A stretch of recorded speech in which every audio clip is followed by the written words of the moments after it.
প্রশ্নপত্র ফাঁসের দ্বিগুণ শাস্তির বিল পেশ হলো সংসদের দুই কক্ষেই। লোকসভা এবং রাজ্যসভায় কিন্তু বুধবার দিন এই বিল পেশ করা হয়েছে। তবে এই বিল নিয়ে কিন্তু বেশ বিতর্ক তৈরি হয়েছে। সমস্ত বিরোধী যারা রয়েছে তারা কিন্তু পূর্ণ সমর্থন জানায়নি এই বিলকে।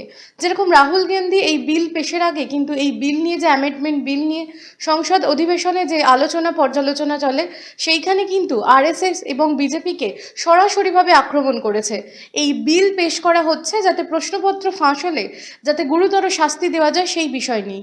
তবে যে সংস্থা এই প্রশ্ন তৈরি করছে এবং তাদের হাত থেকে প্রায় 50 বারের বেশি অর্থাৎ 2014 সাল থেকে যখন বিজেপি সরকার কেন্দ্রে এসেছে সেই থেকে কিন্তু প্রায় 50 বারের বেশি সময় কিন্তু প্রশ্নপত্র ফাঁস হয়েছে বিভিন্ন প্রবেশিকা যে সর্বভারতীয় পরীক্ষা হয় সেই পরীক্ষাগুলোয়। তাহলে যে সংস্থা এই প্রশ্নপত্র তৈরির দায়িত্বে রয়েছে সেই সংস্থাকে বাতিল না করে কেন বিল নিয়ে আসা হলো তা নিয়ে কিন্তু বিজেপিকে চরম কটাক্ষ করেছে রাহুল গান্ধী, যা নিয়ে কিন্তু সংসদের অন্দরে যথেষ্ট বাকবিতণ্ডা তৈরি হয় বিরোধী এবং শাসক গোষ্ঠীর মধ্যে।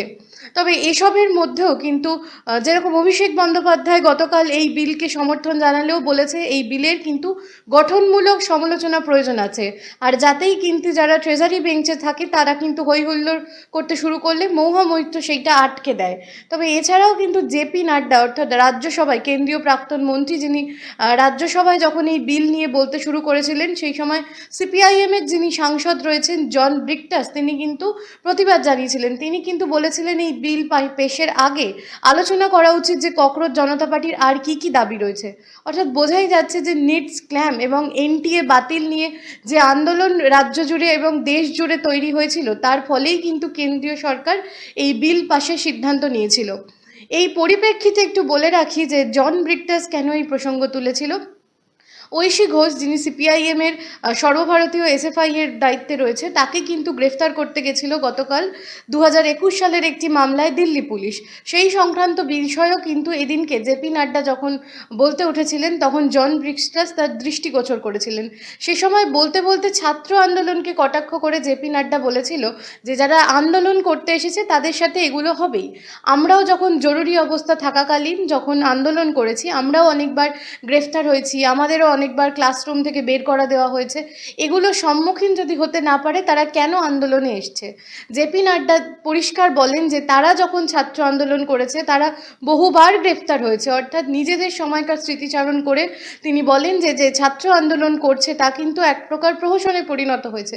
আন্দোলন করতে গেলে গ্রেফতার হবে, আন্দোলন করতে গেলে কেউ কেউ আহত হবে, এগুলো স্বাভাবিক বিষয়। এই বিষয় নিয়ে যখন এই স্টেটমেন্ট যখন বাইরে আসে, বাইরের অন্দরে কিন্তু অন্দরে অর্থাৎ সংসদের অন্দরে এবং ভেতরে কিন্তু আলোচনার সৃষ্টি হয়েছে। তার এই মন্তব্যকে বিরোধীরা যথেষ্টভাবে ভালো চোখে দেখেনি, তারা কটাক্ষ করছে। সেই সময় জন ব্রিকটাস সহ যারা যারা বিরোধী সাংসদ উপস্থিত ছিল তারা কিন্তু জেপি নাড্ডাকে থামানোর চেষ্টা করেন, তবে তিনি তার বক্তব্য শেষ করেছেন। এছাড়াও কঙ্গনা রানাউতও কিন্তু সংসদের অন্দরে এবং বাইরে এই যে সিজিপি এর যে আন্দোলন চলছে সেই আন্দোলনকে কিন্তু কটাক্ষ করে বলেছেন যে এই আন্দোলন শুধুমাত্রই দেখনদারির জন্য, এই আন্দোলনের কোনো ভিত্তি নেই। তবে বিল তো পাশ হলো, আন্দোলন নিয়ে সমালোচনা আলোচনা দুই এখনো বজায় রয়েছে সংসদের অন্দরে, ভেতরে এবং সমগ্র দেশ জুড়ে। তবে এরও মধ্যে কিন্তু ছাত্রদের ওপর দমনপীড়ন এখনও চলছে, আর যার ফলস্বরূপ আমরা দেখেছি যে ককরোচ জনতা পার্টির মুখপাত্র, যিনি সৌরভ দাস প্রধান মুখপাত্র হিসেবে রয়েছে, তিনি কিন্তু পরিষ্কার জানিয়েছেন যে যদি এরকমভাবেই চলতে থাকে ছাত্রদের নামে, যেরকম বলা হলো যে ঐশী ঘোষ যিনি সরাসরি সেদিন সেই ক্রান্তি কর্নার অর্থাৎ ওই অনশন মঞ্চের পাশেই যে ক্রান্তি কর্নার ছিল সেই ক্রান্তি কর্নারে তিনি অনশনেও বসেছিলেন সোনাম ওয়াংচুক এবং অভিজিৎ দীপকের সমর্থনে। তার কারণেই প্রতিহিংসা পরায়ণ বশতই যে তাকে গ্রেফতারি করার জন্যে তার কাছে নোটিশ গেছিল বলেই অনেকে মনে করছে বিশিষ্ট মহল।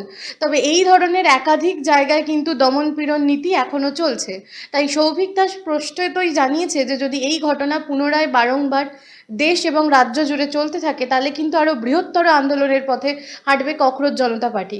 সেই তারই কথার কিন্তু ফলস্বরূপ আজকে শোনা গেছে অভিজিৎ দীপকে কেউ বলতে। তিনি একটি সংবাদ মাধ্যমকে দেওয়া সাক্ষাৎকারের মাধ্যমে পরিষ্কার জানিয়েছে যে বিল আনুক বা কেন্দ্র তাদের দাবি মেনে নিক, কিন্তু যদি ছাত্রদের ওপর দমনপীড়ন এখনও করা হয়, যারা আন্দোলন করেছে তাদের যদি অযৌক্তিকভাবে আটক করে রাখা হয়, তাহলে কিন্তু আরও বৃহত্তর আন্দোলনের পথে হাঁটবে তার দল।